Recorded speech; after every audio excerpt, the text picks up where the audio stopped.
A very big hello to my bacha party out there. I hope all my dear children are doing absolutely great. Well, I totally understand. For some of you, your pre-board examination might be ongoing. Wishing you the best for that. Now, for those of you whose exams are officially over, and if at all your exams didn't go well as you expected, please understand it was a chutku examination. You will have another big examination coming in front of you and you will be doing better. Yes, you will be giving your best. I'm pretty sure about that. Why? Because you guys are amazing. You guys are rapchik, and always remember that. Okay, so whenever you have self-doubt, think that I can and I will put in my 100% efforts. So with that in your head, today we are going to start solving the questions from the sample paper released by CBSE this year. And these questions are from the subject biology. I hope you know that in science you have biology, chemistry and physics, right? The most number of questions usually comes from biology. So I am going to make sure that you can grab those marks super easily. Well, what's my name? My name is Jasmine. You can call me JJ Man. And if at all you are in it, my dear children, subscribe to the channel right now because I'll make sure that all your concepts are crystal clear. Okay, and also one very important thing. Whenever CBSE releases sample papers, it also gives you answer sheet form of thing which you call as marking scheme. So there they have given the answers, how you need to write the answers and how you can get full on full in these sections out there. But the thing that I got to see this year is that there are some errors in the marking scheme, as in there are some answers which have been put wrong, and if at all you also saw it, please understand the rectified or the corrected versions of the answer will be over here, so you need not worry about anything. Okay, now we will begin off the session, my dear champions. Coming up to the first level, that is level 1, containing 1 marker questions. And the first question goes like this. Select the group in which all organisms have the same mode of nutrition. Same mode of nutrition. So nutrition is of 2 types. One is autotrophic mode of nutrition. Right? Oh my God, autotrophic spelling itself is wrong. Wait. Autotrophic mode of nutrition, and the other one is heterotrophic mode of nutrition. Autotrophic means basically they can prepare their own food. They can prepare their own food, whereas heterotrophs are the one who depends on others for food. Okay, so in autotrophs comes what plants out there, they can prepare their own food. Some kinds of bacteria also come under this category. Heterotrophs are the one who depend on the autotrophs or another heterotrophs. For example, me, a human being, come under this category because I either depend on a plant for food or probably another animal for food. Right? Now, under heterotrophs also you have different category. Okay, there is some group of organism who does holozoic mode of nutrition. That means they take in the food and the food is broken inside the body. They depend on others for food, they take in the food and basically they break down the food inside the body. Example, us, we do that, right? Our food is being broken inside our body. Same thing goes with amoeba, same thing goes with paramecium as well. Now you have next group of thing, that is parasitic. Parasitic mode of nutrition also comes under heterotrophs. What do you mean by parasitic? Over here, ma'am, the organism is depending on another living organism for food. Okay, what's so special? Basically, this requires this organism, the host, to be a living organism. Okay, so over here I have a living organism and the another organism which you call as a parasite is depending on it for food. Now this is known as parasitic mode of nutrition, my dear children. Now you have one more which is known as saprophytic or saprotrophic mode of nutrition. What do you mean by that and who showed that? So in holozoic we are taking inside the food and the food is being broken down inside our body. In saprophytic, you know what happens? The food is broken down outside the body. Where do you see it? You see it usually with fungus. So fungus, for example, mushroom is a type of fungus. In the case of mushroom, you know what happens? It releases certain enzymes and it breaks down the food outside itself, and whatever important nutrients is there, that is being absorbed. But breakdown of food is happening outside. So that is saprophytic. So you know the basic thing about nutrition. Now you have to tell which all organisms have the same mode of nutrition. Cuscuta, yeast, legumes, leeches and tapeworm. My dear children, majority of them are parasites. Cuscuta is a plant parasite. Yes, plant parasite is also there. A plant is depending on another plant for food. That is Cuscuta. Now yeast is a fungus, so fungus comes under saprophytes, so wrong. Legumes are basically plants and plants are autotrophic, so wrong. Leeches, my dear children, again leech is something that depends on our blood. It is a parasite. So this is also a parasite. Tapeworm, it is inside our intestine. It is also our parasite. Not our parasite, it is a parasite. So basically two of them are odd one out, so we will not go with this option. Now cactus, ticks, lice, leeches and cow is there. Now over here cactus is a plant, it does autotrophic mode of nutrition. Ticks, my dear children, ticks and lice, both of them are parasites. Both of them are parasite. Leeches, again they are parasites, and cow, my dear children, they are like us, they are heterotrophs. They depend on plants for food, right? Now again this is not the one which has the same type of nutrition. Now Cuscuta, ticks, lice, leeches and tapeworm, all of them, my dear children, they are parasitic in nature. Cactus over here again is a plant. This is also a plant. So basically lion, my god, it's a heterotroph, right? So heterotroph, and that too it shows holozoic mode of nutrition. So basically your answer would be this, and I have the pictures for all of them. So this is Cuscuta, the yellow thing that you see. So they do not have chlorophyll in themselves. And plants usually have chlorophyll, right? And chlorophyll, you know, it is very important for the process of photosynthesis to happen, to prepare their own food. But over here, this guy does not have chlorophyll itself. So which is why it cannot prepare the food by itself. And that's the sole reason it depends on the plant. Okay, it depends on the other plant for nutrition. It sucks in all the important food and water. Okay, so this is known as Cuscuta. It is also known as dodder. Okay, dodder. And my dear children, one very important thing, can any one of you tell me the name of that particular part with which the Cuscuta is going to get inside the plant and taking in its nutrient? It starts with H. It is there in your NCERT is what I believe. If at all you know, put it down in the comment section. So that was Cuscuta. Going ahead with the next thing, this is a tick. Okay, it is usually found on the surface of animals, and you have lice, which is usually on our surface, on our hair and all.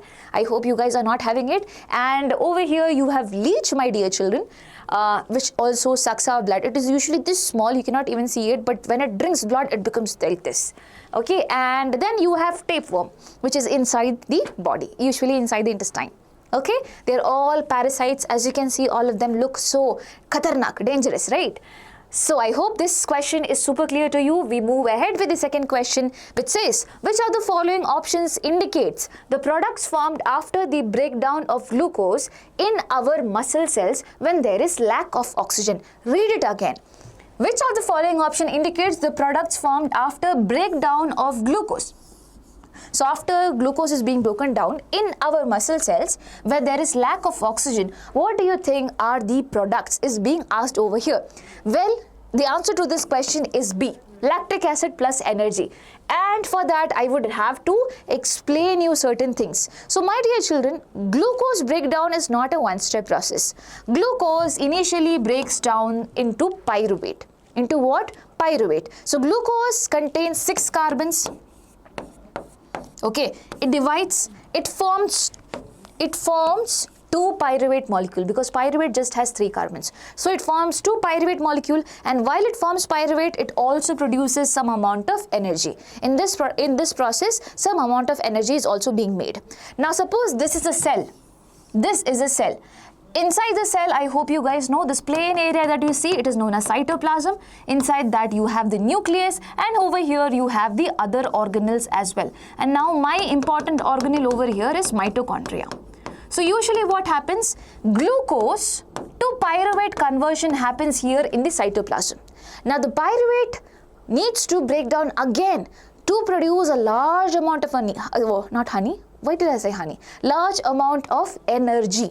So why are we breaking down glucose? Because we want energy. But if it stops right over here, we get only little energy. If we want the maximum amount of energy, this pyruvate, my dear children, has to get inside mitochondria, has to get converted to something, and later has to be broken down to three things. That is carbon dioxide, water and energy.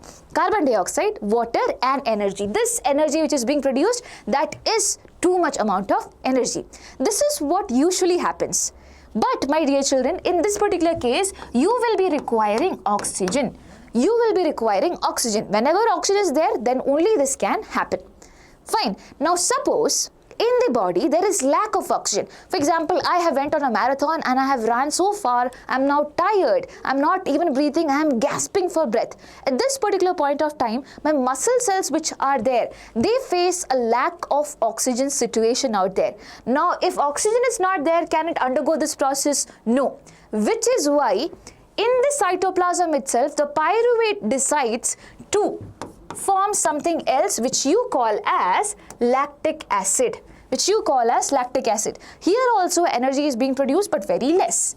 Here also energy is being produced but that is very less. So lactic acid plus energy is produced in the case of muscle cells. Now one more scenario is given in your NCERT, and that is about yeast, my dear children. In yeast also you might have heard about fermentation, right? So fermentation is a process where when oxygen is not there, the glucose is being broken down to something. So what is this something? So glucose breaks down to pyruvate. Until this it is common. Now pyruvate which is there, it breaks down into ethanol and carbon dioxide and energy. Here also energy is being produced but very less. Okay, so ethanol, carbon dioxide and energy. And ethanol, since it is being produced, which is why we say that after fermentation you have alcohol content. So that's how wine and everything is being made. I hope you know that. So it also happens in the absence of oxygen.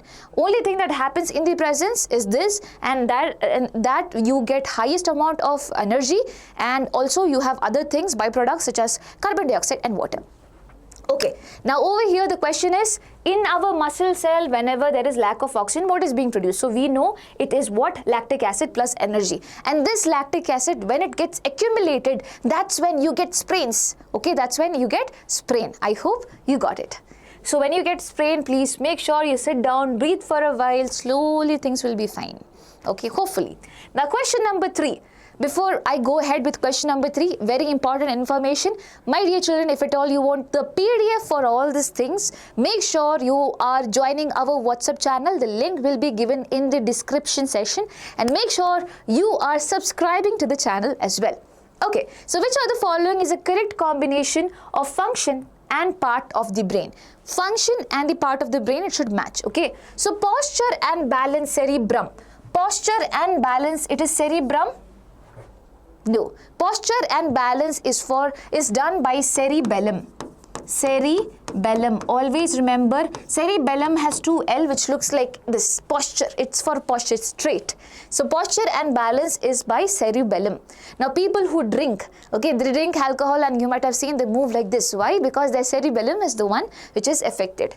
Now salivation is there. Salivation means salivate. For example, I see a food and randomly water comes in my mouth, right? Why does it happen? Who is responsible for that? So here it is written, medulla in the midbrain is responsible for that.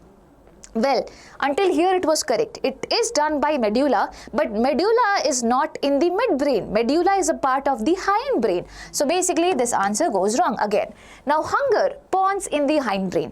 Hunger, thirst, sleepiness, all of it is being controlled by something which you call as hypothalamus. And hypothalamus is found in our forebrain, not our hindbrain or midbrain. So this is also wrong. So ma'am, we are left with only one option. This is correct, right? Yes, obviously. So blood pressure controlled by medulla in the hindbrain. So medulla, I said it is in the hindbrain, and blood pressure is actually controlled by medulla. There's an easy way to remember. Okay, all your involuntary functions, something which you cannot control. For example, blood pressure. For example, salivation. Can you control salivation? No, it happens, right? And your heartbeat, your breathing rate, everything, my dear children, which is involuntary is being controlled by the most important part of our brain, which is medulla, which is found in the hindbrain, which is a part of what? Your hindbrain. Always remember that. Okay, and all your voluntary functions, for example, movement, taking off a pencil, pen and everything, it is controlled usually by cerebellum. It is controlled by cerebellum. Cerebellum is also a part of hindbrain. So actually the picture looks like this. You have three parts of your brain: forebrain, midbrain and hindbrain. Hindbrain has three regions. One is cerebellum over here, and then you have pons and medulla oblongata. Medulla is the one that controls all the involuntary functions in general. Okay, now in forebrain you have cerebrum. Cerebrum is responsible for your thinking, intelligence and all of this thing. Okay? Cerebellum and cerebrum is different. Cerebrum is like the biggest part of the brain, and then cerebellum is the second one, which is big in nature. Okay, cerebellum for posture and balance, always remember that. Now forebrain just does not contain cerebrum but also hypothalamus as well as thalamus, as I already told you. And hypothalamus, H for hunger, thirst, everything you can remember like that. Okay, so hypothalamus is also a part of your forebrain. H for hunger and T for thirst, and S for what? Your sleep and everything. Okay, fine, cool. Then let's go ahead. And midbrain, my dear children, it's a part which kind of acts as a what do you call, connection link between all of this thing. I hope that's clear. And with that, we go ahead with the next question. The blood glucose level in a patient was very high. It may be due to inadequate secretion of. So the blood glucose, so Ramu was there. In Ramu, all of a sudden when his blood sugar level was checked, it was so high. When you say blood sugar level is high, what do you mean? That the level of glucose, my dear children, is high. Now in the blood, glucose molecules are running very freely. They are very, very happy.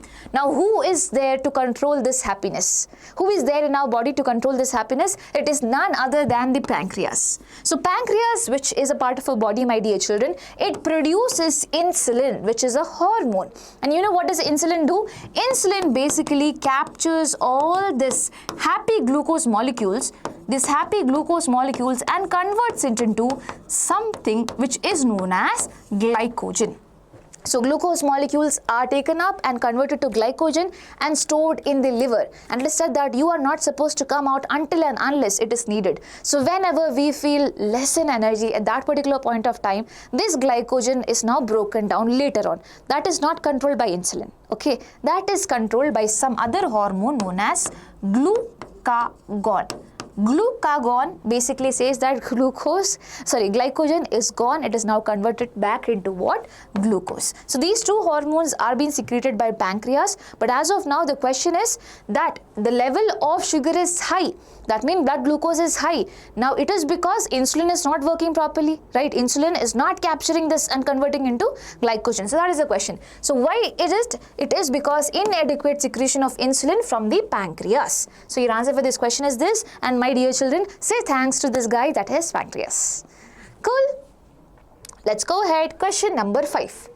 In a cross between black-furred rabbit, now this is genetics question, and most of you guys are like very much tense when it comes to genetics, heredity chapter. It's super easy, trust me on this, okay? So in a cross between black-furred rabbit, now over here black is shown up by a capital B letter, which means that black character, okay, it is what? A dominant trait.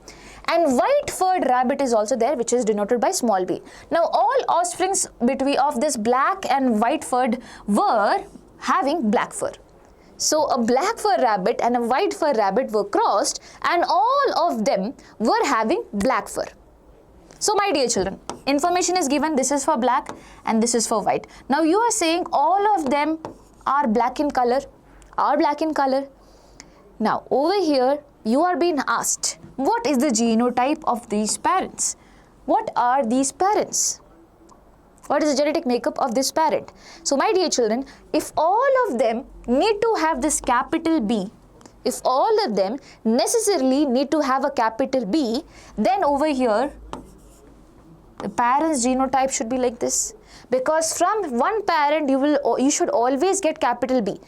If you still didn't understand, I'll tell you.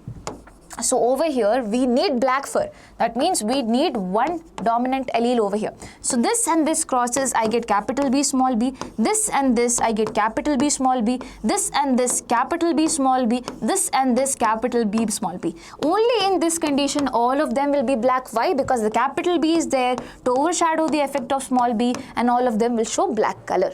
So the genotype should be like this. Now if at all it is something else, for example, I count this, capital B small b and capital B small b. In this case, this and this, when it is crossed, capital B is there, all cool. This and this, capital B small b is there, still all cool. But when this and this is crossed, you get capital B small b. Again, this is also cool. This and this, it will be small b small b. But here small b, if it comes, it is white fur, right? But here you have said that all of them are black fur. So all of them needs one dominant allele. In that case, the one parent should be having complete dominant trait out there. Okay, complete dominant trait should be there. Cool. Now here this parent can be like this, or it could have also been like this. But here this parent should have both the alleles to be dominant. I hope you got it. So your answer for this question becomes A. So here is the thing. B, capital B, small b, small b. This is Punnett square. You put both of them here, you put both. So this is not like this, it should be like this. Okay, small b, and now you cross. So what do you get? You get this. All of them would be capital B, small b. All of them would be black in color. Okay, cool. Question number 5 is also done. Let's go with question number 6. Which are the correct statements related to ozone? What is ozone? Ozone is basically made up of an oxygen atom and the molecular form of oxygen. So molecular form of oxygen is O2. Oxygen atom is just O. So O plus O2 gives what? O3, which is what? Ozone. So ozone, my dear children, it can be found in two levels. Either in ground level, like where we are living, or probably in stratosphere. It is a part of your whole layers of your different layers of your earth, my dear children. It can be a part of your stratosphere, or it can be on ground level. If it is there on the stratosphere, in the stratosphere, it is all cool. They are super good. They do amazing work out there. But if they are in the ground level, they are not too good. They cause a lot of respiratory issues, cause a lot of cancer and defects like that. So at ground level, they are a deadly poison. Always remember. So it is usually said, it is at the top, they are doing an amazing work, right? Yes, they are. But can you ignore the fact that if they come down, if they come to the ground level, they are a deadly poison? No. So do not be confused there ever. Now try to answer this question. Ozone layer helps in increasing the UV radiations reaching the earth. No, that is the actual function of ozone. Ozone basically in the layer stratosphere, it stops the UV radiation to come within. It stops it. If UV radiation come inside, my dear children, we might have skin cancer and lot of the other things. So they form a layer. Over here, all the ozone molecules, my dear children, they come together, they join their hands, not join their hands, they have bonds. So basically they form a layer around and protect us from this harmful UV radiation. So this is wrong because it is saying that it helps in increasing the UV radiations. Wrong. Now ozone is a deadly poison. I told you it is at ground level. So is there any way I can say it is wrong? No, this is correct. Ozone layer shields the earth from UV radiation. Ma'am, you just told, obviously it has to be correct. Now ozone layer prevents UV rays which causes skin cancer. Yes, UV rays causes skin cancer. So this is also correct. Now ozone is formed with the help of chlorofluorocarbons. CFCs. Do you think ozone is formed with the help of CFCs? No, it is just atomic oxygen plus molecular form of oxygen. Ozone, which is there, it is being broken up by chlorofluorocarbons, CFCs, which is released by refrigerators and all of these things. So this is responsible for the breakup of O3, not for making up O3. Always remember that. So 1, 2, 3 options are correct. So 2, 3, 4 are the ones which are correct. 2, 3, 4. Yes, this is your answer. Okay. And my dear children, it looks like this. So you have different layers. You have ozone layer in the stratosphere. So good ozone here protects organism from harmful radiation. But as I said, bad ozone can be here causing health problems such as what? Irritation in the eye, cancer also, skin issues, all of that can be happening because of ozone in ground level. So always remember two parts of the question can be there, good and bad. Now question number 7. which says, which of the following human activities has resulted in an increase of non-biodegradable substance? So this slide, if you notice properly, it looks somewhat different, right? So I tried to use my creative brain. I do not know how successful was it, but anyways. So which of the following human activities has resulted in an increase of non-biodegradable substance? Increase of non-biodegradable substance. Organic farming, increase in tree plantation, use of plastic as packaging material, composting of kitchen waste. So organic farming is good, increase in tree plantation definitely good, composting of kitchen waste is also good. All of them leads to biodegradable thing. They are all biodegradable thing, right? You're talking about increase in non-biodegradable substances. So over here, what will be your answer? What is going down? It is the plastic. So use of plastic as packaging material would be the answer for this question. A direct question, a very easy question as well. Cool. Now going ahead with the next question, question number 8. Assertion: tallness of a pea plant is controlled by an enzyme. Tallness is a character. It is controlled by an enzyme is being said over here. Do you think that is true? Yes. Suppose this enzyme is something.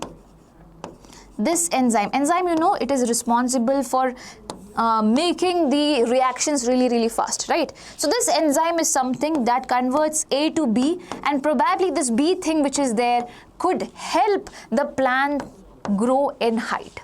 It can help in the formation of a growth hormone. It can help in the formation or increasing what? The height. So this statement is correct. Let's talk about the next statement. The gene for that enzyme makes protein which help the plant to be tall. What? The gene for that enzyme makes protein which helps the plant to be tall. So you need to understand a funda. So I might show you the answer over here, but please look at this first. So we have chromosome. Not just we, plants also have chromosome. The chromosome is made up of tiny chromosome is what? It's your DNA being condensed, right? Now your DNA which is there, it has slight small segments which you call as what? Genes. And each gene which is there, it actually codes for a protein. It codes for a protein. So over here, it is coding for a protein that is responsible for the height. So over here, it is coding for a protein. Now my dear children, you need to understand one very important thing. Enzyme which is there, enzyme is also a protein. The proteins which is there, it can make multiple things out there, right? It can make multiple things. It can form a receptor, it can form an enzyme, lot of things. So basically the protein which is made over here, it is nothing but an enzyme. It is nothing but an enzyme, and this enzyme, as I said, is responsible for the height of the plant. So you are correct when you say that gene for that enzyme makes protein. Because you do not say that gene codes for enzymes directly. Rather, you say that gene makes the protein. Now, protein can be anything. It can take any form. It can be enzyme. It can be something else also. So, over here, it is forming the enzyme which is needed for the plant to be tall. So, can I say the tallness of a pea plant is controlled by an enzyme? That is correct. And also, this is explaining how it is controlling. That basically, it codes for the protein that helps the plant to be tall. So, I'll say both A and R are true, and R is the correct explanation of A. Cool. I hope you got it. Okay. Now question number 9. Assertion A. Vulture will always have the least amount of pesticides in a food chain. Pesticides basically are what? Basically they are the ones that is used to kill the pest in the case of plants. Now vulture which is there, it have the least amount of pesticides in a food chain. What do you think? Well, think about it. We'll go to the next option. Vulture occupies the last trophic level and it only gets 10% of the energy of the previous trophic level. So basically suppose there was a fox over here, okay, and there is vulture over here.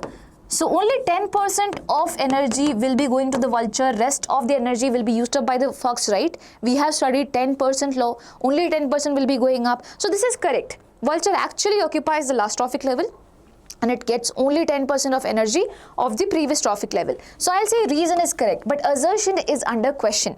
Assertion is actually wrong. It will not have the least amount of pesticides, rather it will have the most amount of pesticides. Now you might be thinking, ma'am, pesticides in plants, how will vulture have it? So vulture is a top carnivore, agree. Plant is over here. Suppose I am putting pesticides on the plants. Plants take this up. Okay, plants take this up. Now it is there in the plant. It is there in the plant. Why? The bad property about all these pesticides is that they cannot be broken down easily. So they just accumulate. Rather being broken down, they are getting accumulated. Now what will happen? A rabbit comes and eat it. Rabbit comes and eats it, it will have all these pesticides. It will have all these pesticides. Obviously, it is eating the plant which has the pesticides, right? Now, rabbit does not eat one plant. It feeds on multiple plants. So, that means more amount of pesticides. Now, a fox comes in and eats rabbits. Not just one rabbit, but multiple rabbits. Each of them having more amount of pesticides. And please understand, the pesticide is not getting broken down. Rather, it is getting accumulated. You call this process as bioaccumulation. What do you call this as? You call this as bioaccumulation. It is getting accumulated, my dear children. Now what will happen? When you go to the highest trophic level, they will have the most amount of pesticides, because they are the organism which are basically feeding on other organisms which have so many lower organism in front of them. They have feeded all of it.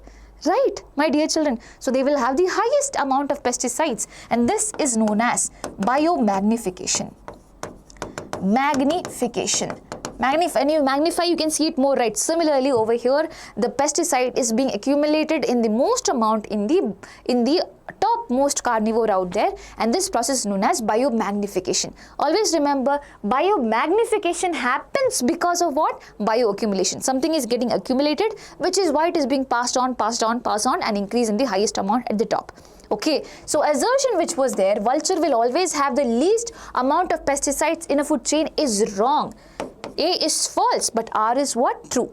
It occupies the last trophic level and gets only 10% energy of the previous trophic level. That is exactly correct according to the 10% law. Cool? Done? So children, are we enjoying the session or is it boring? I hope we are. I hope we are learning. I have tried to include more pictures, and now with that we will be coming to level 2, where we are going to deal with the 2 marker questions out there. There are only few. Let's solve them. So unlike animals, plants do not have any excretory products as they do not eat food.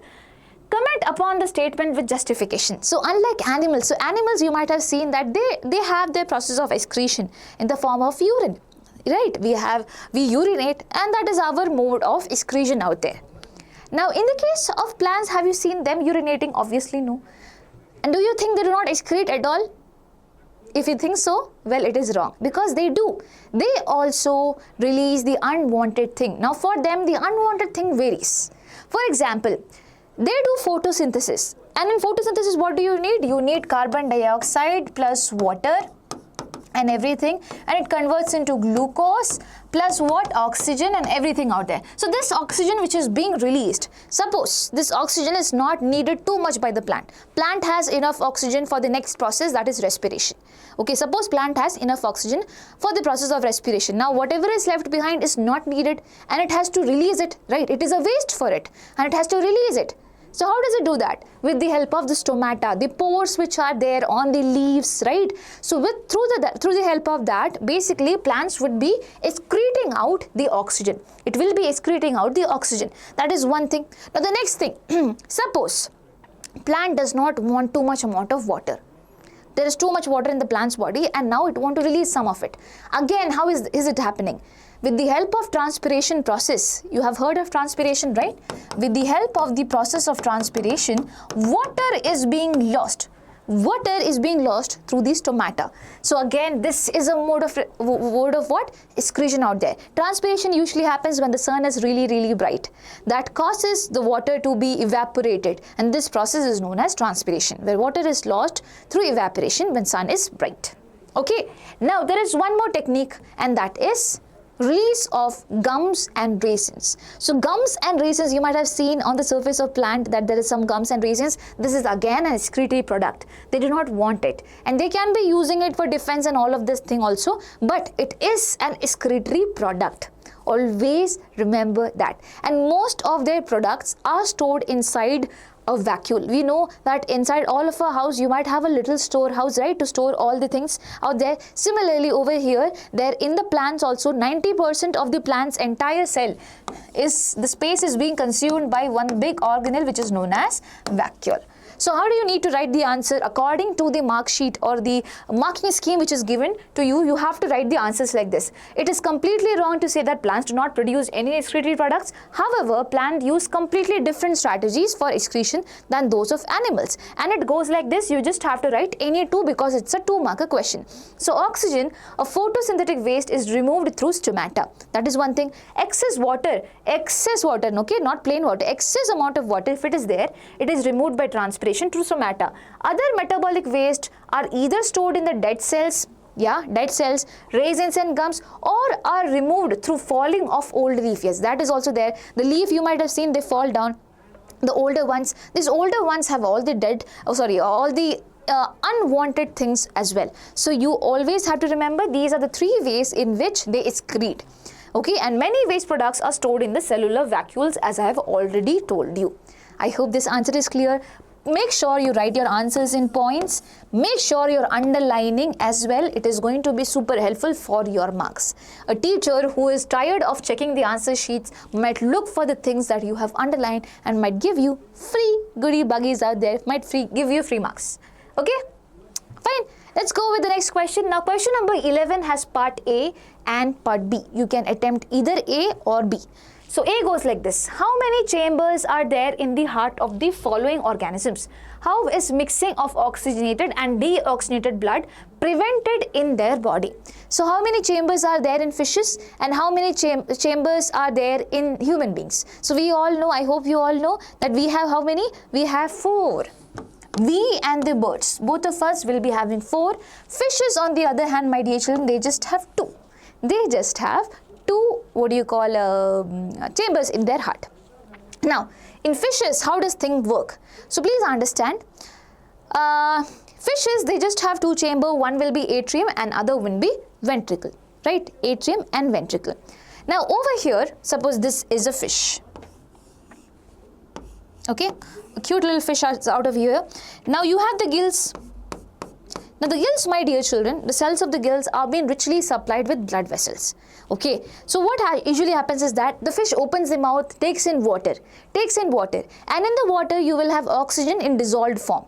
So the water is coming and is passing out through the gills. And while it passes out through the gills, what will happen? This oxygen which is there goes into the blood vessels which is there near the gills.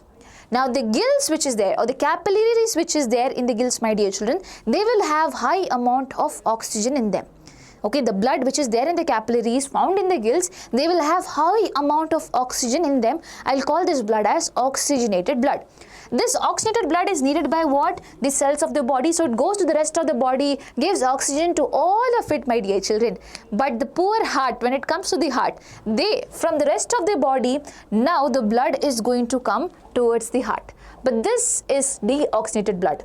Why? Because oxygen have been given. Now what is the written product? CO2 and everything which was not necessary by the cells. So it is there for an exchange. So deoxygenated blood will be now entering the heart. And the first part of the heart is the atrium.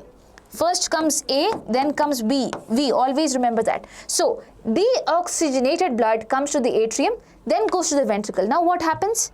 Again, you need to oxygenate it, right? And where is oxygenation happening? It is happening in the gills. So the blood now goes back to the capillaries of the gills. So always remember, in the case of fishes, you do not need a proper separation of heart for oxygenated and deoxygenated blood because they just have 2 chambers. Heart never receives the oxygenated blood, rather it gets the deoxygenated form of blood. Okay. Oxygenation happens over here, directly given to the rest of the body. I hope that's clear. Now over here you have the heart of the human beings. Now in the heart of the human beings, my dear children, we have 2 sides, left side and right side.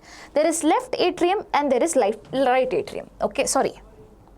So over here, left atrium is there and then you have left ventricle. Similarly, right atrium is there and there is right ventricle. So what usually happens is that lungs, when we breathe in, we are taking in oxygen, and now this oxygen which is there, it is received by the blood vessels or the blood of our lungs, Now the blood of our lungs is there, which is oxygenated. This oxygenated blood cannot directly go to the entire body, unlike in fishes, because they were small. But in us, we need a pumping system, because our body is very big, my dear children, which is why we need a heart. So basically what happens is that over here, the oxygenated blood which comes from the lungs, which comes from the lungs, directly comes to the left atrium. Lungs, L, and left atrium, you can remember like that. It comes to the left atrium. From the atrium, when the atrium contracts, all of it goes to the left ventricle. Now when the ventricle contracts, all of it will be going to the rest of our body. So oxygenated blood is on the left side. Now when it goes to the rest of the body will be giving back deoxygenated blood. It will take in all the oxygen and all. It will give back some carbon dioxide and all these things which are needed, which is to be removed. Now the deoxygenated blood will come back where? To the heart. But does it go to the left atrium this time? No. It goes to the right atrium. It goes to the right atrium. Now when the atrium contracts, it goes to the ventricle. Now after the ventricle, what, my dear children? After the ventricle, where will it go? Now it has to get oxygenated, so it is contracted again, and this blood goes back to our lungs for the process of oxygenation. Okay, always remember this as left atrium, LA, right? LA says O for oxygen. So basically now bring in oxygen is what is said by the left portion. Always remember. So how do you think both of them prevent deoxygenated and oxygenated blood mixing? Basically there is a septum in between which does not allow the mixing of blood at all. Okay, so there is no mixing of blood, and that would be your answer for this question. So there are two chambers in the heart of the fish. The blood is pumped to the gills, is oxygenated there and passed directly to the rest of the body. Now this statement is written by me because it was not there in the marking scheme. Now from the rest of the body, deoxygenated blood returns to the heart, which is pumped back to the gills for oxygenation again. From the rest of the body, this deoxygenated blood returns to the heart, from where it is being pumped back to the gills for what? Oxygenation. Now what happens in the case of humans? There are 4 chambers in the heart of a human being. Separation of the right side and the left side of the heart by a septum prevents mixing of oxygenated and deoxygenated blood. That's all. Remember, it's a 2-mark question. You do not need to write too much about it. Cool? And please write in points. Now the B part of the question, as I said, there is one more part. So that is, explain the mechanism by which water is transported in plants. In plants, how do you think water is transported? Do they have any hands to pick up the water and drink and things do like that? No, my dear children. So they basically depend on 2 things. Okay, one is root pressure theory, and the other one is transpirational pull theory. Transpirational pull theory. Okay, it's easy. Listen to me carefully. Now the roots, let's focus on the roots of the plant. The roots over here, my dear children, they are some things that want so much amount of nutrients. The plant wants nutrients, right? And suppose there are so many ions over here. There are so many ions in the soil, because we supply the soil with ions, right? So what do is that plant says, I will give you ATP. With the help of ATP, I'll even spend my ATPs, I'll spend my cash, and I'll take these ions inside. I will take this ions inside. This is known as active transport, when you are spending ATP for basically taking in something inside. So I am taking in ions. This is known as active transport. Now you only think, ions are way too much within this cell. Ions are way too much over here. This is hypertonic situation, where the ion solute is more but the solvent is less. Now you need solvent also. From where do you get solvent? Again from the soil itself. So from the soil, the water which is there will now enter with the help of the process of osmosis. It will enter. Now when water enters, my dear children, so what happens is that the water molecule 1 is there, the water molecule 2 is entering. What is exactly happening is that it is pushing. It is basically pushing the water molecules to basically go up. That's how water goes up. That's how water goes up. But that would not be, this pressure is not enough to take in water to the entire plant, right? So you need something else, and that's where come the transpirational pull theory. Basically, we know that if sun is bright over there, water molecules which are there, they get evaporated and they go away. So just suppose that H2O molecules which are there, they are hand in hand. One by one these molecules are arranged. Now when one water molecules go, what happened? It pulls the other one. It pulls the other one. So this one would be going up now. This one would be going up. Same thing happens, my dear children. The water molecules which are there, they are very close to each other. They pull each other up. This is known as transpirational pull. Now when you have a pull, don't you think the water automatically will come inside? Okay, so initially it was root pressure, but now it's also transpirational pull, which helps in what? The transport of water. And always remember, the transport of water is being done with the help of some special tissue out there which you call as xylem. Water transport is done by xylem, whereas food transport is done by phloem. Fur for food, fur for phloem. Okay, and always remember, if at all you see over here, the movement of water is always unidirectional, only in one direction it goes. But the movement of food, you cannot say the food is made over here, I will not give the food to anyone else. It does not work like that. The food has to be transported upwards as well as downwards, right? But that's not the case in the case of water. So over here, how do you need to write the answer? Xylem moves water and minerals obtained from the soil through roots to all the other parts of the plant in a unidirectional manner. Underline this and underline this. Right now you put transpirational pull theory. So this words were not there. I just added it up so that you have an understanding. Transpiration takes place from the leaf which causes transpirational pull in the tracheids and the vessels. Now xylem is a tissue made up of multiple cells. One type of cell is tracheids and the other type of cell is vessels. Both of them are super important. Okay, please remember it. Facilitating the upward movement of the water. Now, root pressure theory. Roots actively take up ions from the soil, leading to difference in concentration gradient, thereby water moves into the roots to eliminate this difference, creating a steady movement of water into the root xylem. From the root xylem, it goes to the shoot xylem. Okay, cool, done. My dear children, I hope you guys are understanding it and understanding it well.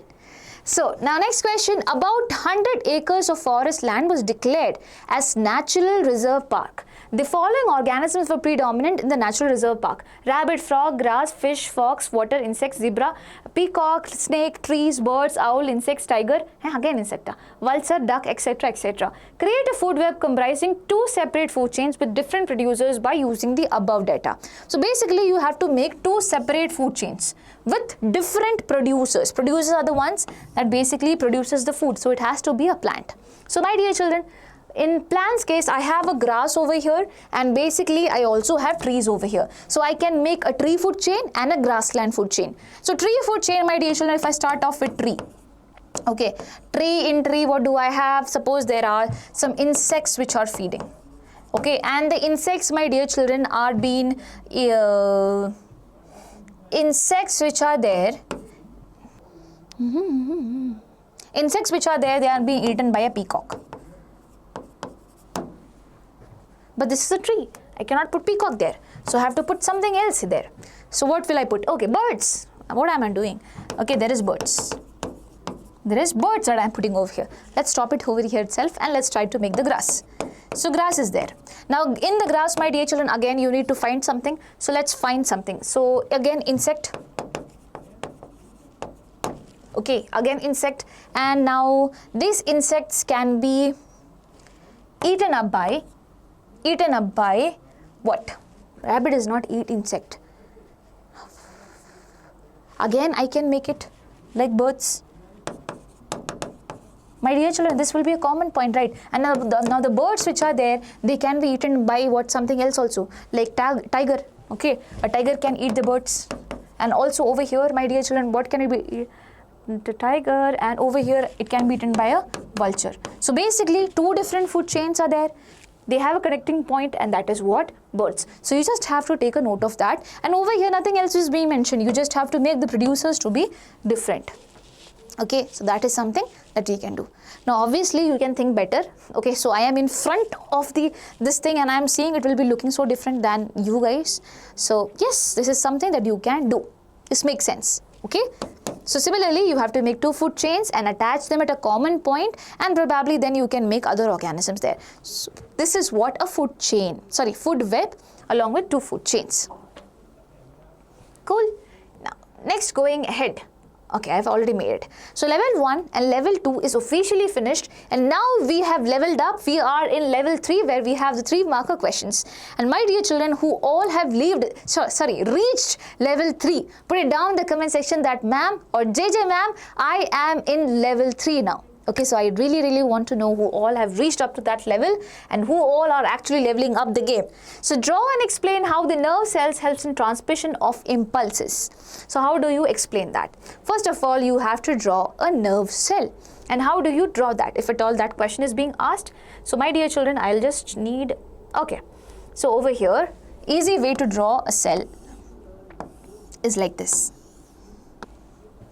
Now this is what it is known as the cell body, or you also call it as the soma. The cell body or the soma, the main part of the cell, where you have the nucleus and all the other organelles. Now over here, my dear children, you would be having the extensions which you call as dendrites. So you can join them and then you can make it, it's not a problem. So no one is going to do anything with that. So that is what the dendrites. Here also please join them. Okay. This is the dendrites which is up there. So they are extensions of the cytoplasm itself. Now this thing which is extending way too much, this is known as the axon. It is known as the axon. Now at the tip again you have some terminal region, axon terminals. So please make it something like this. Listen, you do not need to be Picasso to draw this. No one is expecting you to draw that. So these are what? The axon terminals. Now please understand, how does basically a nervous system, or what do you call the neurons, work? So the tips of the dendrites, my dear children, which is there, they have certain things on them.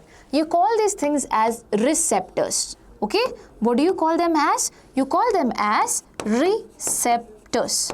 Now these receptors are going to receive something, some chemicals. Suppose a chemical came and bound over here. Same thing happened with all the other dendritic tips as well, right? Now what will happen? Initially the plasma membrane which is there, it is closed. It is closed, it does not allow the entry of anything. But now there are certain ion channels in the plasma membrane which gets opened up. It gets opened up, my dear children, and what will happen? There will be entry of so many ions. There will be entry of ions, there will be exit of ions, which causes a difference in the potential. That means the ion which was there, there's a change in the gradient of the ions. And now, my dear children, what will happen? The same thing will transfer again in front. So basically you are saying that this signal which came in, a chemical signal which came in, a chemical signal that came in is now going to create an electrical impulse. It is now going to create an electrical impulse which is going to move. So when I say it is moving, so basically I mean that the ion channels are opening, and the backside of it is closing. So it goes on, and the electrical impulse will reach this region, that is the axon terminals. And you need to know one very important thing. There are chemicals being stored over here. There are so many chemicals which are being stored over here. So when the electrical impulse comes right over here, these chemicals are released. These chemicals are now released. Now what do you call this space? This space is known as synapse. This space is known as synapse. Suppose there is another dendrite over here and you have the receptors over here. These chemicals are going to land on the dendrites of the next neuron, and the signal will be transmitted like that. So please understand, it is not necessary that always it will be a neuron which is next. It can be a muscle. It can be a muscle cell, or it can be also a gland where it ends. It can also be a gland. And these chemicals which are being released, you call them as neurotransmitters. They are what? Neurotransmitters. So I'll tell you, starting from this point, neurotransmitters are there. They basically go and bind on the receptors of the dendrites and they send the signal. Initially it's a chemical signal, but now it is transferred to an electrical impulse which moves through the axon, goes to the axon terminals, makes the axon terminals release the neurotransmitters, and the neurotransmitters goes into the space which is known as synapse, and now it can go and bind on a neuron itself, or basically act on a muscle, or basically act on a gland, either things. So this is the whole thing. This is how it goes. Now how do you need to write it? How do you need to write the answer? That is also a question. So here I have a proper picture. You can draw this, and this is a synapse. As I told you, this neurotransmitters basically are released from here and goes and binds on the receptors on the dendrite. So you write the answer like this, and you need to make the diagram. Draw is being written, so make sure you're drawing it properly. So all information from our environment is detected by a specialized strips of some nerve cells. The information acquired at the end of the dendritic tip of a nerve cell, figure A. So basically figure A, will be figure A. Mention when you're drawing, this is figure A. And then you can write it over here. Sets off a chemical reaction that creates an electrical impulse. This impulse travels from the dendrite to the cell body and then along the axon to its end. At the end of the axon, the electrical impulses set off the release of some chemicals. What are these chemicals? Neurotransmitters. These chemicals cross the gap or the synapse and start a similar electrical impulse in a dendrite of the next neuron. It can be next neuron, as I said, it can be a muscle, it can be a gland also. This is how nervous system travel in the body. Now figure B is where figure B can be mentioned over here itself, and you can draw this particular diagram. The terminal axon over here, there are some chemicals and which is being released in the synapse area. That's all. It's easy. Okay, so this is a 3-marker question. If you draw and write the answer properly, you will get your marks. Okay, question number 14. Now this is again related to genetics, and this is the question that I was saying is written wrong in your marking scheme. The answer is given wrong. So we need to make sure that we give the correct answer. So in a genetic experiment, plants with pure round green seeds. Pure round green seeds were crossed with plants with wrinkled yellow seeds. So round green is being mentioned. So capital R means this is a dominant trait. Please understand, this has to be, round is a dominant trait. But small y is mentioned over here. That means green is a recessive trait. Write somewhere. The dominant is what? Round. Recessive is what? It is green. Okay. Now it is crossed with what? It is crossed with wrinkled yellow. So wrinkled yellow. And how do you write it over here? It is written small r and capital Y. So what do you understand? Yellow is dominant in terms of color. Yellow is the one which is dominant. So round and yellow are dominant thing. And if we talk about the recessive character between round and wrinkled, it is wrinkled which is recessive. So you write that also. That wrinkled is what? Recessive. Done? Now you solve the question. Now it is said that show the gametes formed when F1 was pollinated. So you have to tell the gametes which are there in the F1 generation. How do you need to find the gametes? Do you have any idea? So always picturize it in the form of this. So almost 4 chromosomes, okay?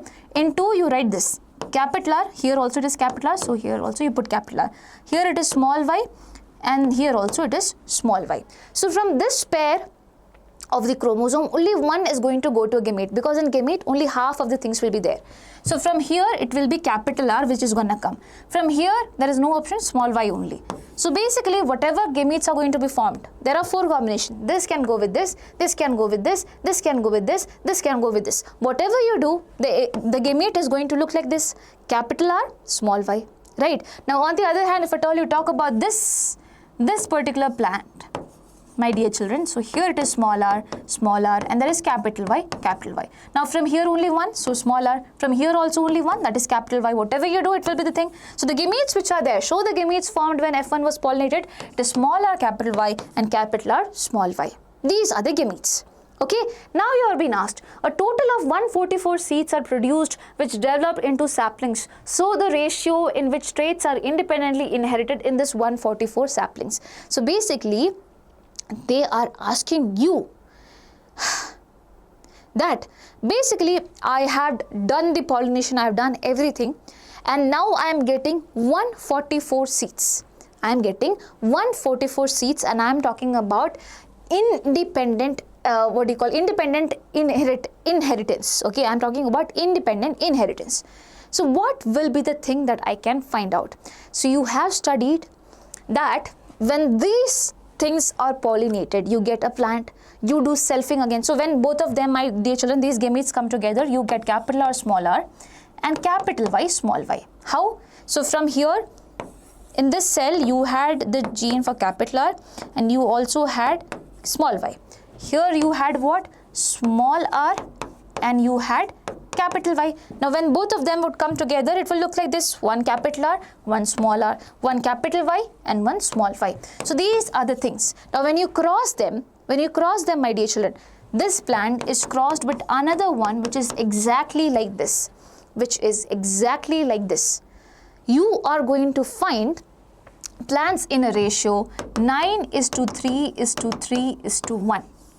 You will find plants in a ratio 9:3:3:1. If at all you are confused, I can take it from here. So capital R, capital Y is there, right? Okay, so here you are, just a second, with that I remember, here you are asked when F1 was pollinated. So F1 is this. Capital R small r and capital Y small y. Now you have to tell what are the gametes when F1 is pollinated. You are being asked about the next generation, right? The next generation. So I'm so sorry, it is not this. You have been asked about next generation, so you have to do something for that also. So let's take the parent. The parent is what? Capital R small r, capital Y small y. Here also the parent is capital R small r, capital Y small y, right? So I missed the thing that F1 was pollinated. So after F1 is being pollinated, you get this, and now you cross them again because that's what the question is. So here, what are the gametes, my dear children? Again, you make chromosome, capital R, small r, capital Y and small y. From this, capital R can come, from this capital Y can come, this is a gamete. From this, capital R can come, from here small y can come, this is a gamete. From here small r can come, from here capital Y can come, this is a gamete. From here small r can come and small y can come, this is also a gamete. The same thing happens there because the parent is the same only. So how many different type of gametes you get? You get 4 types of gametes. Now if you want to fuse them all, because that is the next part of the question, you're fusing them all.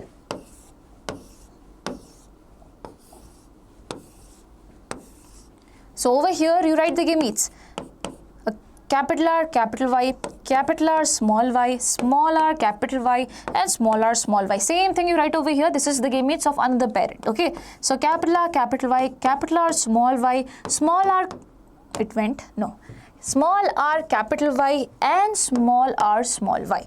Now when you cross this with this, capital R, capital Y, capital Y. And then you have to do the same thing for all, capital R, capital Y, small y. The same thing goes on. Just give me a quick second.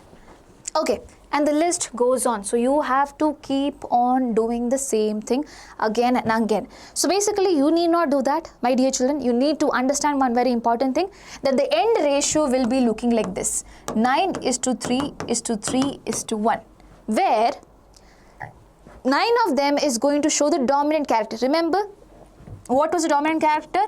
It was round and yellow.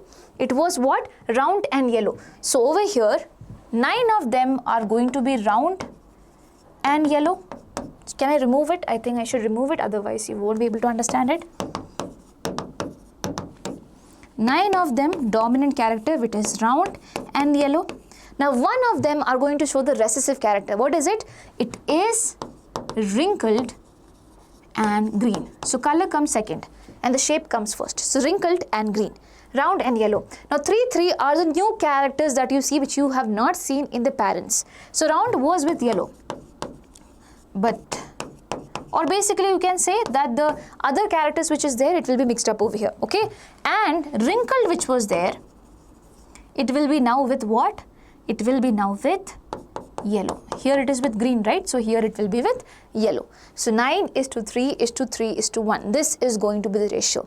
The dominant over here, the recessive over here, and now you make the new combinations out there. 3 and 3 goes for that. Now you are being said out a total of 144 seats are there. Okay, produced, which develop into saplings. Show the ratio in which these traits are independently inherited in this 144 saplings. How do you say that out of 144, how many of them are going to be round and yellow? How many of them are going to be green, round and green, and all of this thing? So basically for that, what do you need to do? 9 plus 3 plus 3 plus 1 is equals to what? 16. So in total we have 16 things. We have 16 plants. 9 out of 16 into 144, if we do, it comes out to be 81. It comes out to be 81. Okay, 9 into 9, it will be 81. The same thing you have to do for all of them. So 3 by 16 into 144, 3 by 16 into 144 will be giving you this ratio, which is 27. Okay, over here it will be 27. The same thing goes over here also. Now here 1 by 16 into 144, it will be 9. It will be 9. So the ratio will be 81, 27, 27, and then over here 9. So 9 is to 3 is to 3 is to 1. Okay, ratio will be this. So this is what you're gonna get, but we already know the ratio. So this is the thing. Okay. So the gametes that is going to be formed is this, and the traits which are independently inherited are this. Cool? Yes. Now I know that this question is kind of a mixed question, but you will understand it if you give it some time. Show the gametes found when F1 was pollinated, and then I showed you how does a way make the chromosome. It will be more easy for you. And first of all, for that you have to find the F1. So that is the task. That also you can do because you know the parents, right? And then all of this thing. This question is kind of twisted. So level 3 is also officially done. We are in level 4 now, and level 4 contains a 4-marker question which goes like this. Question number 15. Neha consumed boiled sweet potatoes and boiled eggs for breakfast. Boiled sweet potato, which looks like this, and boiled eggs for breakfast. Help her to understand some steps in the process of digestion of the food taken by her by answering the questions given below. Attempt either subpart A or B. So basically there are so many subparts. There is subpart A and B. You can choose between that also. So the first part is something that you can choose. So A is, which of these food items is rich in proteins? Among them, which is rich in proteins, and which part of the alimentary canal is the digestion of this component initiated? So where is the protein digestion being initiated? Name the enzymes, condition required, and the glands associated with digestion over here. So you have to talk about everything. Where is, first of all, what is a food item which is rich in proteins? Now where is proteins being broken down in the body for the first time, and what are the conditions, what are the glands which releases all the things, everything. So my dear children need to understand that among them, it is obviously the egg which will be having the protein, and the name of the protein is albumin. And protein digestion first happens in our stomach. Why? Because in our stomach we have some glands which are known as gastric glands, which releases 3 very important things. One is HCl, other one is pepsinogen, and the other one is mucus. Ma'am, HCl is being released? Yes. Why?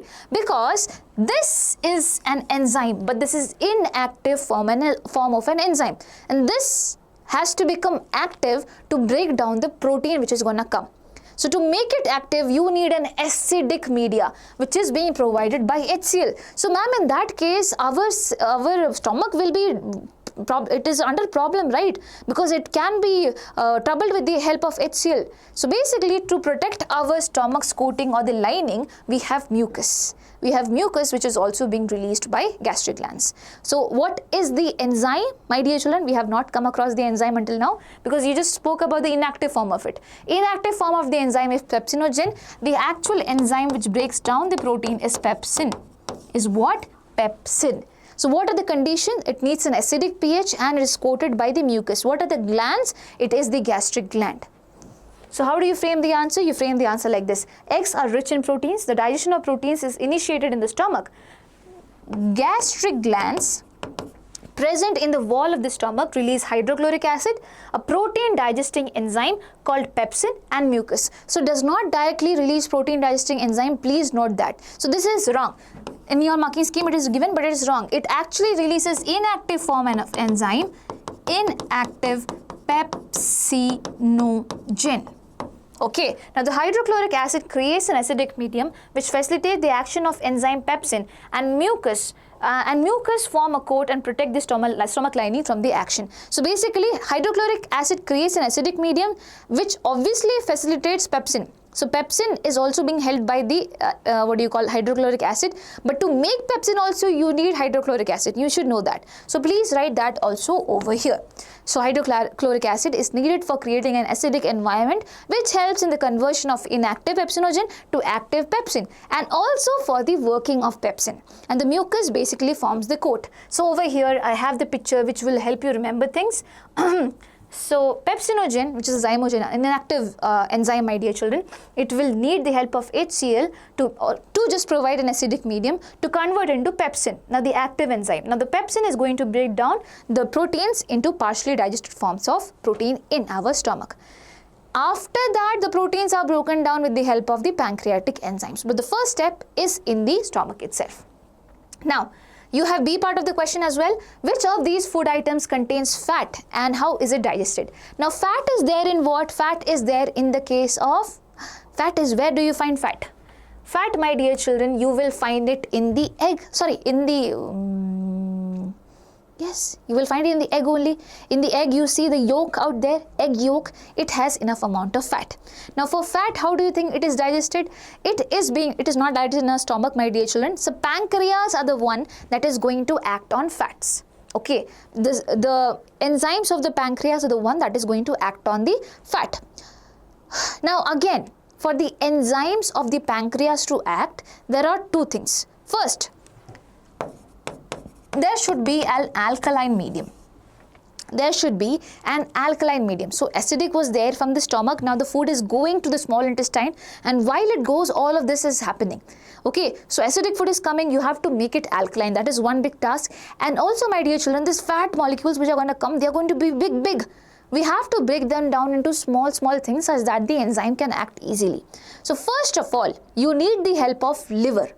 So liver, my dear children, releases something which is known as bile juice. This bile juice is stored in the gallbladder, another best friend of the liver. But anyways, liver is the one that releases the bile juice. Now why do you need the bile juice? Bile juice is going to break down the large fat globules into what? Smaller fat droplets. This process is known as emulsification. So for emulsification, we need bile juice. Why do you think emulsification is done? So that the enzyme can act easily from all the surfaces.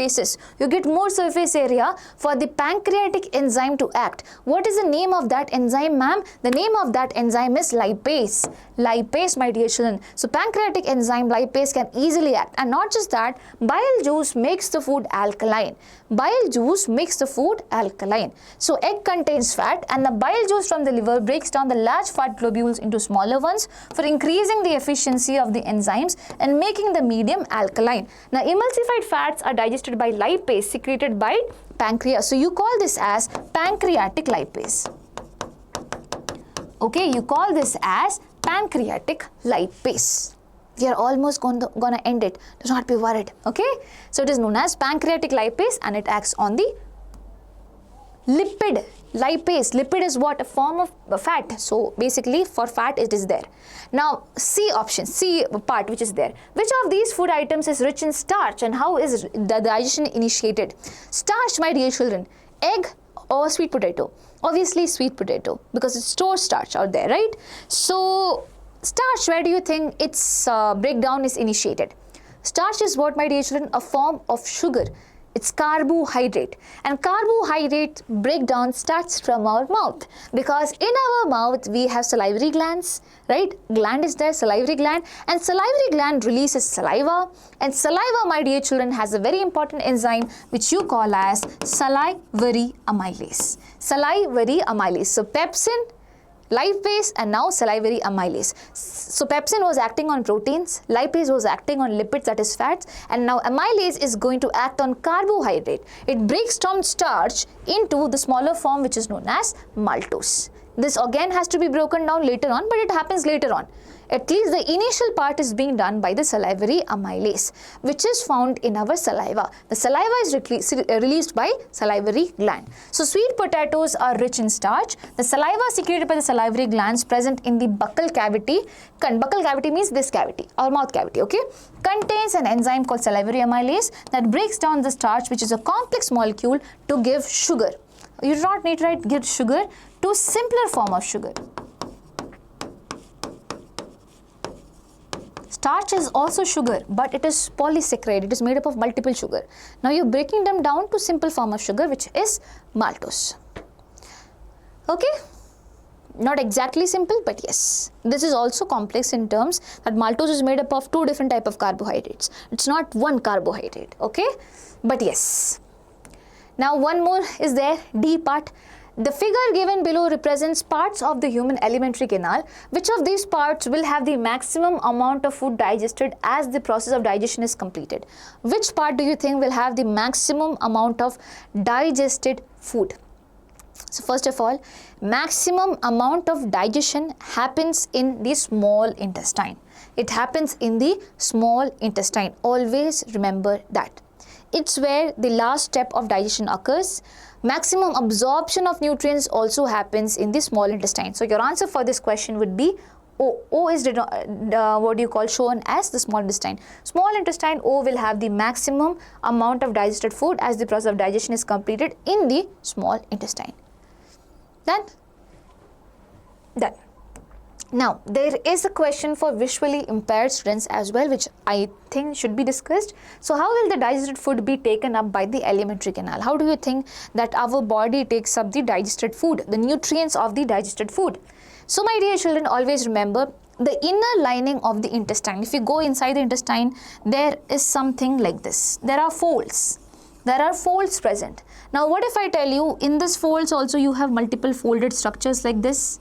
Yes, my dear children, there are this which you call as villi. Now, what if I tell you that this folded structures have another folded structures which are there, which is known as microvilli. So, basically, I'll tell villi is there, and this villi which is there, basically why do you think it's folded? Because you want to absorb maximum amount of nutrients. It is increasing the surface area.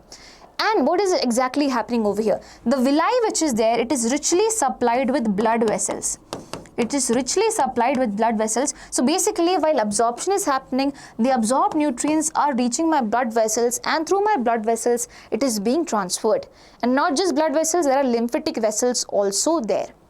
So as mentioned over here. So this is a villi. Villi again have some epithelial cells which are known as microvilli, which also helps in what? Absorption. So digested food is taken up by the inner lining of the intestine with the help of finger-like projections. So they themselves are finger-like projections which are known as villi, and above it you can write that they have microvilli. If you do not want to write it, that's also fine. Depends on how much marks the question holds. Now villi which increases what? The surface area for absorption. That is important. And the villi is richly supplied with blood vessels which takes up or absorbs the important nutrients and transfer to the rest of the body. Done? Cool.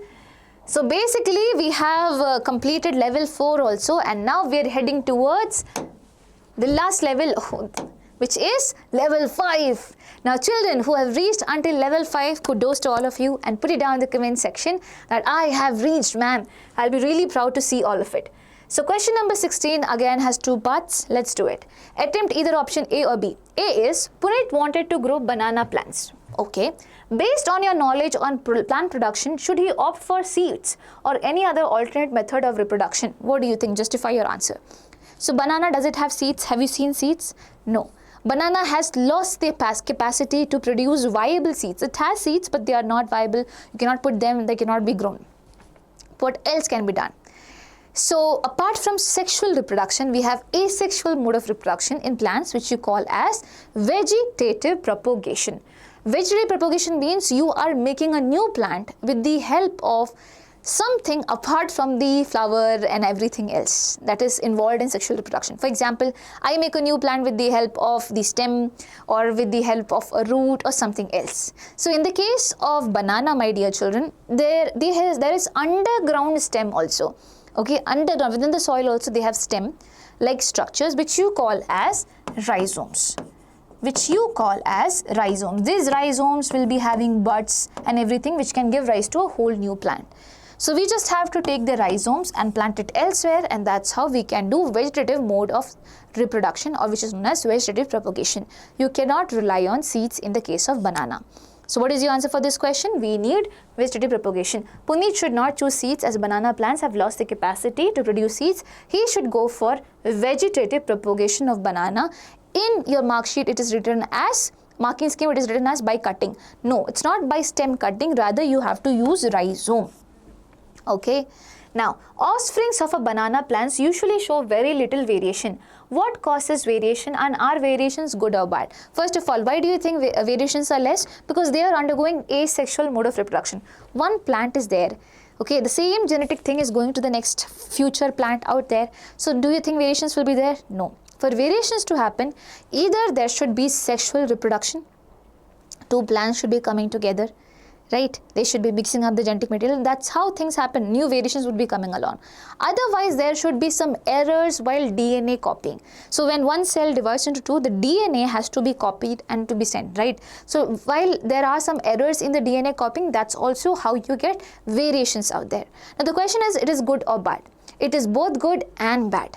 Why good? Because variations sometimes allow us to be different from others, and suppose I have some good amount of variations which let me survive under unfavorable conditions. Don't you think it's a good thing? Yes. Now on the other hand, it can be bad. Sometimes suppose these variations are not really good, it's not allowing me to survive, then what? That's also a problem. But in general sense, even though it's written like it's good and bad, in general it is termed to be good itself.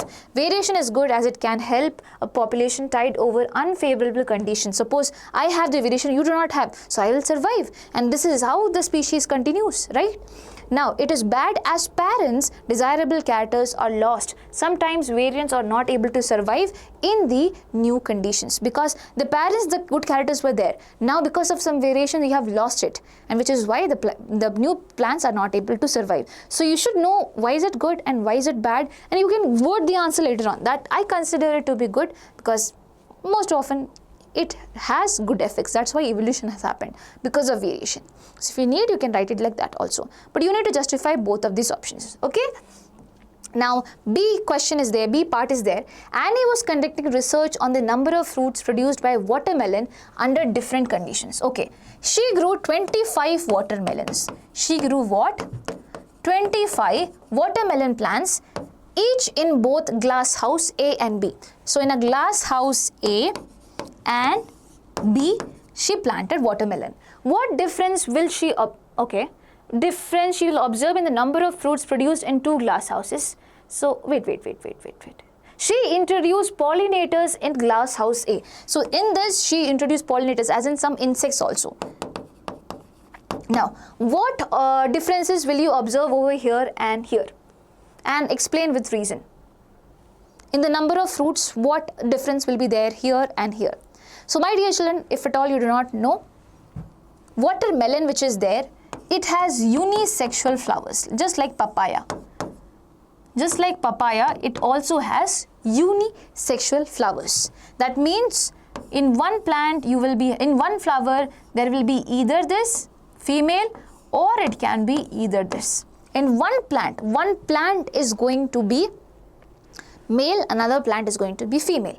So obviously, what do you need? You need pollinators for transferring the pollen grains from here to here. Now, suppose it is not there, what will happen? Do you think pollination will happen? No, my dear children. So here, since pollinators are not there, risky. Here, since pollinators are there, cross-pollination would happen. So you have to frame your answer like that. The presence of pollinators will facilitate cross-pollination between the flowers, increasing the chance of fertilization and the number of fruits being produced.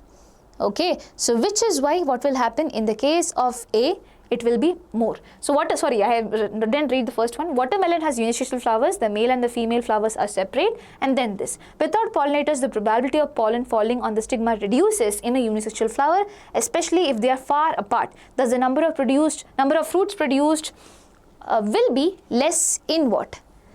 In B. In A, it will be more. Please write that is also missed. Okay, please write that in B, it will be more. Say in A it will be more and B it won't be there because pollinators are less or pollinators are not being put. What am I saying? Forget everything. In A it will be more. Why? Because here you are introducing pollinators. In B it will be less or nil. Because why? You have not introduced pollinators out there. Now list 3 changes that will occur in a flower once it is fertilized.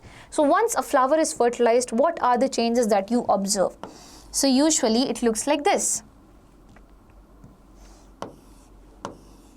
There is ovary, this is stigma, this is style, and this is ovary.